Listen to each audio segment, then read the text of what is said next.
తిరిగి BCN news కి స్వాగతం.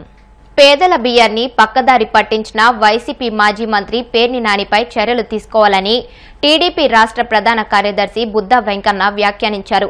మంగళగిరిలోని టీడీపీ కేంద్ర కార్యాలయంలో ఆయన మీడియాతో మాట్లాడుతూ పేర్ని నాని బియ్యం గోడౌన్ పేర్ని నాని భార్య జయసుధ పేరిట ఉందని, అధికారులు తనిఖీకి రాగానే ఆయన పారిపోయారని, కుమారుడు కిట్టు ఏమయ్యారో అడ్రస్ లేరని అన్నారు.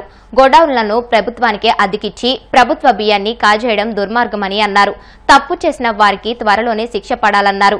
మాజీ ఎమ్మెల్యేలు వంశీ, నానిల అవినీతిని కూడా త్వరలో బయటపెడతామన్నారు.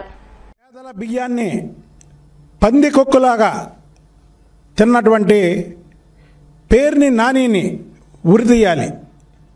ఏదో అంటారే చెప్పేయి శ్రీరంగ నీతులు దూరేయి అని ఇతను చేష్టలు అలాగున్నాయి. ఇతను ప్రతి చిన్న విషయానికి మీడియా ముందుకు వచ్చి కూటమి నాయకులు వాళ్ళని కాదు వీళ్ళని కాదు, చంద్రబాబు నాయుడు గారిని, పవన్ కళ్యాణ్ గారిని, పురంధేశ్వరి గారిని, ఎవరిని పడితే వాళ్ళని ఇష్టానుసారం మాట్లాడమే కాకుండా కులాల పేరుతో వాళ్ళ ఇష్టానుసారం మాట్లాడినటువంటి వ్యక్తి ఇవాళ దాదాపు 187 మెట్రిక్ టన్నుల బియ్యాన్ని పందికొక్కు తింటే బాగా తింటే ఒక పావు కేజీ 1/2 కేజీ తింటుంది. కానీ 187 మెట్రిక్ టన్నుల బియ్యాన్ని ఈ పందికొక్కు తినేసింది, అమ్మేసింది. అదేంటంటే వేయింగ్ మిషన్లో ఏమైనా తేడా ఉందేమో కాబట్టి నేను ఫైన్ కడుతున్నాను అంటాడు. ఇతను ఒక బియ్యపు దొంగ, సముద్రం దొంగ ఉంటాడు, బంగారం దొంగ ఉంటాడు, డబ్బులు దొంగ ఉంటాడు. అలాగే పేర్ని నాని అనేటువంటి వ్యక్తి ఒక బియ్యం దొంగ. ఇలాంటి దొంగల్ని మనం ఎక్కడ సమాజంలో ఎవరు కూడా క్షమించకూడదు. ఇవి పేద ప్రజల కోసం ప్రభుత్వాలు ఎంతో ఖర్చు చేసి పేదలకు ఇవ్వాలన్నటువంటి బియ్యాన్ని ఇవాళ పందికొక్కలాగా మేసి పేదలన్నా దయా దాక్షిణ్యం లేకుండా వాళ్ళ సొమ్ము తినడమే కాకుండా 1,72,00,000 ఇవాళ ఎక్కడి నుంచి తెచ్చి నువ్వు డీడీ కట్టావు. ఒక దొంగతనం చేసి నేను నీ వస్తువులు నీకు ఇచ్చేస్తున్నాను దొరికిపోయిన తర్వాత అంటే దొంగ కాకుండా పోతాడా? అసలు నువ్వు ఇవ్వకపోయిన నీ దగ్గర నుంచి రికవరీ చేస్తుంది ప్రభుత్వం, పోలీసులు రికవరీ చేస్తారు దొంగ దగ్గర. ఇవాళ నువ్వు దొరికిపోయినటువంటి దొంగవి, నువ్వు నీ కుటుంబం ఎక్కడికి పారిపోయావు? ఇంత బతికి ఇంటి వెనకాతలు సచ్చినట్టు అయిపోయింది ఇవాళ నీ కర్మ. ఎందుకంటే మాటకు ముందు మాట తర్వాత మీడియా ముందుకు వచ్చేవాడివి. ఆఖరికి కాకినాడ పోర్టులో షిప్పులో బియ్యాన్ని ఆపినప్పుడు కూడా నువ్వే వచ్చి చిలక పలుకులు పలికావు. ఇవాళ ఏమైంది? నీ దొంగతనం బయటపడిన తర్వాత నువ్వు ఏమైపోయావు? సాక్షాత్తు లోక్సభలోనే 3/8/2022లో పియూష్ గోయల్ గారు దాదాపు 6 లక్షల మెట్రిక్ టన్నుల బియ్యం దారి మళ్ళిందని లోక్సభలో చెప్పినటువంటి విషయం. అది కూడా క్వశ్చన్ నెంబరు 248. ఆ రోజు కరోనాలో దాదాపు 6 లక్షల మెట్రిక్ టన్నుల బియ్యాన్ని జగన్మోహన్ రెడ్డి అండుకో దారి మళ్లించి దానికి ఈ స్మగ్లింగ్ చేయడానికి ముఖ్యంగా ఆఫ్రికా లాంటి దేశాలకి పంపించడం కోసం కృష్ణపట్నం రేవు కానివ్వండి, లేదా ఇంకోటి కానివ్వండి, ఇలా ఇవన్నీ కూడా జగన్మోహన్ రెడ్డి ఆక్రమించి ఇలాంటి పేర్ని నానిల్ని ఒక 10 మందిని ఏజెంట్లుగా పెట్టుకొని ఈ చిన్న దొంగలకి పెద్ద దొంగల ముఠాలాగా జగన్మోహన్ రెడ్డి ఫారెన్ ఎక్స్పోర్ట్ చేశాడు. ఇవన్నీ కూడా కూటమి ప్రభుత్వం వచ్చాక ఒకటి బయటపడుతున్నాయి. ఆ బయటపడిన దాంట్లోనే ఈ కృష్ణా జిల్లా పందికొక్కు బియ్యపు దొంగ పేర్ని నాని విషయం కూడా బయటపడింది. తన భార్య పేరు మీద జయసుధ పేరు మీదే ఆ గోడౌన్ ఉంది. అధికారులు వెళ్ళారు. నువ్వే తప్పు చేయకపోతే ఎందుకు పారిపోయావు? నువ్వు లేఖలు రాస్తున్నావు, ఎక్కడో ఉండి ప్రేమ లేఖలు రాస్తున్నావు కదా, ఏమైపోయావు? నీ కుటుంబం ఏమైపోయింది? నీ కొడుకు ఏమైపోయాడు? మన పోటీ చేసిన కొడుకు చెప్పు. 99లో నువ్వు పోటీ చేసినప్పుడు అప్పుడు వీటిలో నువ్వు పొందుపరిచినటువంటి నీ ఆస్తి అంతా, అలాగే 2024లో అప్పుడు వీటిలో ఇచ్చినటువంటి ఆస్తి అంతా. ఈ లెక్కలు తేలిపోతున్నాయి. నువ్వు పెద్ద అవినీతి పరుడివి, బియ్యపు దొంగవి.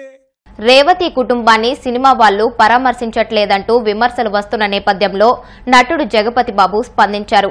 సినిమా షూటింగ్ ముగించుకుని ఊరు నుంచి రాగానే బాధిత కుటుంబాన్ని పరామర్శించేందుకు ఆసుపత్రికి వెళ్లినట్లు తెలిపారు. అందరి ఆశీస్సులతో బాధిత బాలుడు శ్రీతేజ్ త్వరగా కోలుకుంటాడని వారికి భరోసా ఇచ్చారు. దానికి పబ్లిసిటీ చేయలేదని, దానిపై క్లారిటీ ఇవ్వడానికి పోస్ట్ పెట్టినట్లు తెలిపారు. అందరికీ నమస్కారం. ఒక క్లారిటీ కోసం ఈ ట్వీట్ పెడుతున్నాను. నేను షూటింగ్ నుంచి ఊరు నుంచి రాగానే వెంటనే హాస్పిటల్కి వెళ్ళాను. అల్లు అర్జున్ ఈ ఇన్సిడెంట్లో, అన్ఫార్చునేట్ ఇన్సిడెంట్లో, ఈ యాక్సిడెంట్లో ఎఫెక్ట్ అయిన ఫ్యామిలీని చూడటానికి, ఫాదర్ని, ఆ బాబు సిస్టర్ని పలకరించాలని అనిపించింది, చూడాలనిపించింది. హ్యుమానిటేరియన్ గ్రౌండ్స్ మీద వెళ్ళాను. పాజిటివ్గా ఉంది. He might recover, there is a very good chances, let's hope for the best అని, with all the peoples blessing and gods and goddesses అని చెప్పేసి భరోసా ఇచ్చి వచ్చాను.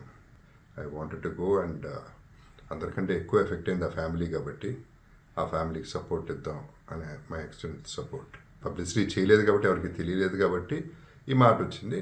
అది I just clarified it. Thank you very much once again. హైదరాబాద్లోని మాదాపూర్లో భారీ అగ్ని ప్రమాదం జరిగింది. ఇనార్బిట్ మాల్ ఎదురుగా ఉన్న సత్వ సాఫ్ట్వేర్ కంపెనీలో మంటలు చెలరేగాయి. ఇది మరవక ముందే మాదాపూర్లో మరో అగ్ని ప్రమాదం జరిగింది. కానంమెట్లోని మీనాక్షి టవర్స్లో మంటలు చెలరేగాయి. దీంతో విషయం తెలుసుకున్న అగ్నిమాపక సిబ్బంది ఘటనా స్థలానికి చేరుకుని మంటలను అదుపు చేసేందుకు యత్నిస్తోంది. దాదాపు 3 ఫైర్ ఇంజన్లు ఘటనా స్థలానికి చేరుకుని మంటలను అదుపు చేస్తున్నాయి. బంగాళాఖాతంలో ఏర్పడిన వాయుగుండం బలహీనపడినా వర్షాలు మాత్రం తప్పేట్లు లేవు. తీవ్ర అల్పపీడనం కారణంగా మరో 3 రోజులు ఈ జిల్లాల్లో భారీ వర్షాలు కురుస్తాయని వాతావరణ శాఖ వెల్లడించింది. బంగాళాఖాతంలో ఏర్పడిన వాయుగుండం బలహీనపడినా పశ్చిమ గాలుల ప్రభావం అధికంగా కనిపిస్తోంది. దాంతో ఏపీలో మరోసారి మోస్తరు నుంచి భారీ వర్షాలు పడనున్నాయి. ముఖ్యంగా 4 జిల్లాల్లో రానున్న 3 రోజులు భారీ వర్షాలు కురనున్నాయి. గురువారం వరకు 3 రోజుల పాటు నెల్లూరు, ప్రకాశం, బాపట్ల, తిరుపతి జిల్లాల్లో భారీ వర్షాలు కురవనున్నాయి. గంటకు 55 కిలోమీటర్ల వేగంతో గాలులు వీస్తాయని వాతావరణ శాఖ తెలిపింది. అందుకే సముద్రంలో వేటకు వెళ్లవద్దని మత్స్యకారులను హెచ్చరించారు. తుర్కిష్లో ఆదివారం ఉదయం ఘోర ప్రమాదం చోటు చేసుకుంది. వైద్యులతో బయలుదేరిన ఓ అంబులెన్స్ హెలికాప్టర్ కుప్పకూలింది. టేకాఫ్ అయిన కాసేపటికే పక్కనే ఉన్న ఆసుపత్రి భవనాన్ని ఢీకొట్టి కుప్పకూలింది. ఈ ఘటనలో 2 పైలట్లతో సహా మొత్తం 4 మృతి చెందారు. తుర్కియాలోని అంతల్య ప్రావిన్స్ లో ఉన్న ఓ రోగిని ఆసుపత్రికి తీసుకొచ్చేందుకు Mugla training and research hospital కు చెందిన వైద్యులు హెలికాప్టర్లో బయలుదేరారు. 2 పైలట్లు, ఓ వైద్యుడు, మరో వైద్య సహాయకుడు ఉన్నారు. అయితే అదే సమయంలో అక్కడ విపరీతమైన పొగమంచు కురుస్తోంది. దీంతో హెలికాప్టర్ టేకాఫ్ అవుతున్న క్రమంలో పక్కనే ఉన్న ఆసుపత్రి భవనం 4వ అంతస్తును ఢీకొట్టింది. ఈ ప్రమాదంలో ఆసుపత్రి ముందు హెలికాప్టర్ శకలాలు చెల్లాచెదురుగా పడిపోయాయి. వార్తలు ముగించే ముందు ముఖ్యాంశాలు మరొకసారి. విద్యా వ్యవస్థను వైసీపీ భ్రష్టు పట్టించిందన్న మంత్రి అచ్చెన్నాయుడు. శాఖలన్నింటినీ గాడిలో పెడుతున్నామంటూ స్పష్టం.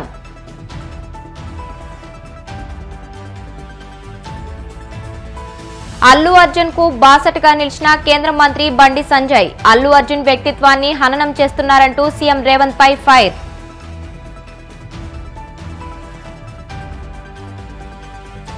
ఉండి నియోజకవర్గంలో టీడీపీలోకి భారీగా చేరికలు. కండువాలు కప్పి ఆహ్వానించిన డిప్యూటీ స్పీకర్ రఘురామ.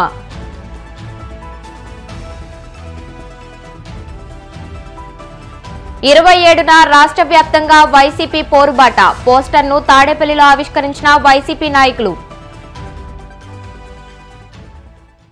ఈ వార్తలు ఇంతటితో సమాప్తం. మరిన్ని వార్తల కోసం BCN digital YouTube channel, Facebook page ని ఫాలో అవ్వండి. అప్డేటెడ్ వార్తల కోసం ప్లీజ్ సబ్స్క్రైబ్.